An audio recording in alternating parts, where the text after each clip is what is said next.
AP రాష్ట్రంలో రాజకీయాలు ప్రస్తుతం ఉన్నంత అసహ్యంగా ఎక్కడ లేవు. ఎందుకు అంటే ఇక్కడ రాష్ట్ర పరిపాలన అనేది 37% జరుగుతోంది.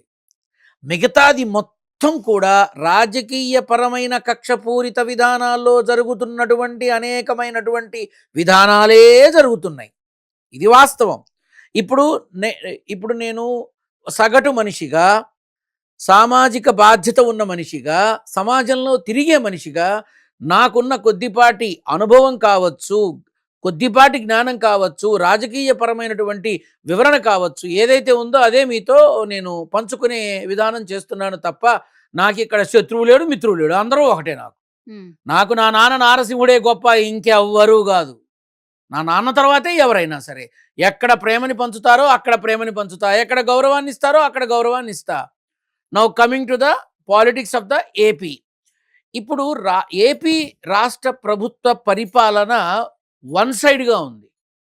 అంటే పూర్తిగా వాళ్ళ సామాజిక వర్గానికి, పూర్తిగా వాళ్ళ అనునయాలకి, పూర్తిగా వత్తాసు పలికే వాళ్ళకి, పూర్తిగా వాళ్ళకి అండగా ఉన్న వాళ్ళకి తప్ప ఇతరులకి మాత్రం ఎక్కడా ఉపయోగకరంగా ఉందని అనిపించట్ల. ఇప్పుడు ప్రభుత్వం ఏర్పడి దాదాపు 2.5 సంవత్సరాలు అవుతోంది. ఎన్ని సమస్యలు ఉన్నాయి, ఎన్ని విధానాలు ఉన్నాయి, ఎన్ని లోటుపాట్లు ఉన్నాయి. జాబ్ క్యాలెండర్ తీయాలా? తర్వాత వైద్య రంగంలో ఆరోగ్యశ్రీ పెండింగ్లు పడిపోయిందా? అట్లాగే శాంతి భద్రతలు పూర్తిగా క్షీణించాయా?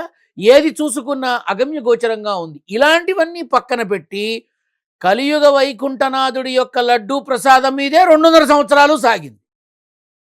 ఎంతవరకు ధర్మం? అసలు ఇంత చర్చ అవసరమా?